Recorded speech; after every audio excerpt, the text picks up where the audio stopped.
Hi friends, welcome to Sunday Kitchen channel. நான் உங்க பீனாஸ்ரீ. இன்னைக்கு நம்ம சூப்பரான ரெசிபி பார்க்க போறோம். வெண்டைக்காய் வச்சு வெண்டைக்கால குழம்பு, காரக்குழம்பு, சாம்பார், பொரியல் எல்லாமே செஞ்சிருப்போம். பட் இந்த மாதிரி ஒரு ரெசிபி ட்ரை பண்ணி பாருங்க. ரொம்பவே டேஸ்டியா இருக்கும். வாங்க எப்படி செய்யறதுன்றதை வீடியோக்குள்ள பார்த்து தெரிஞ்சுக்கலாம். வெண்டைக்காய் பார்த்தீங்கன்னா நுனி பகுதி இந்த மாதிரி ஒடிச்சு பாருங்க.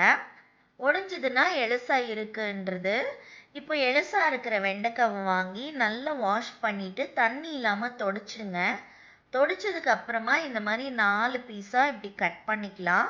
ஃபுல்லாக கட் பண்ண வேண்டாம், கீழே அப்படியே இருக்கட்டும். ஆஃப் இந்த மாதிரி கட் பண்ணிக்கோங்க. பூச்சி ஏதாவது இருக்கான்றதும் செக் பண்ணிக்கோங்க.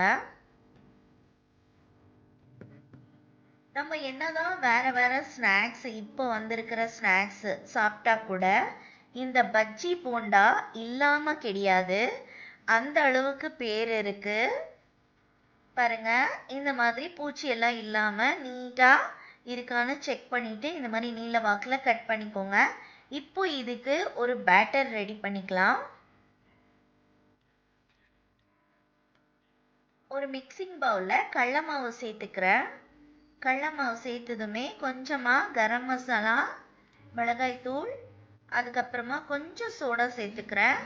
உப்பு சேர்த்துக்கோங்க. உப்பு போட்டு நல்லா கொஞ்சம் தண்ணி போட்டு நம்ம மிக்ஸ் பண்ணிக்கலாம்.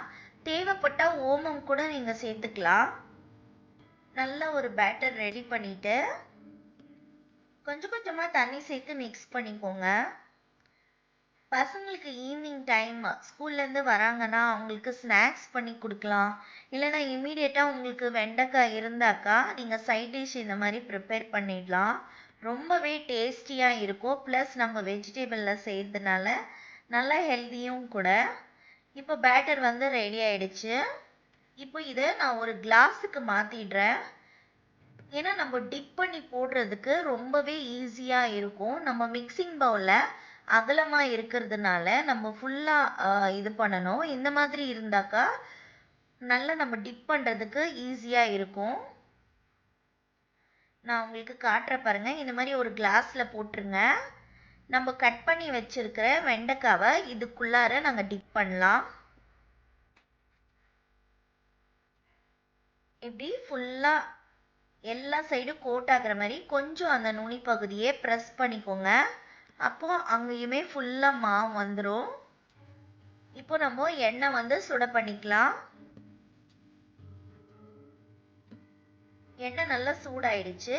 இப்போ நம்ம வெண்டைக்காவை ஒன்றா டிப் பண்ணி நம்ம சேர்த்துடலாம். அதிகமாக போட்டுக்காதீங்க, ஏன்னா திருப்புறது கஷ்டமாக இருக்கும். இப்போ ஒன்றா நம்ம வெண்டைக்காய் போட்டு ஒரு சைடு கொஞ்சம் அந்த கலர் வந்ததுக்கு அப்புறமா நீங்கள் திருப்பி போட்டுக்கோங்க. இமீடியட்டாக நம்ம கரண்டி விட்டு நம்ம திருப்ப வேண்டாம். இப்போ ஒரு சைடு ஆயிடுச்சு. ரெண்டாவது சைடு நான் திருப்பி போட்டுக்கிறேன். ரொம்பவே டேஸ்டியாக இருக்கும். நீங்கள் ட்ரை பண்ணி பாருங்கள். வெண்டைக்காய் சில பேர் சாப்பிட மாட்டாங்க, அந்த வளவளன்னு இருக்குது அப்படின்னு.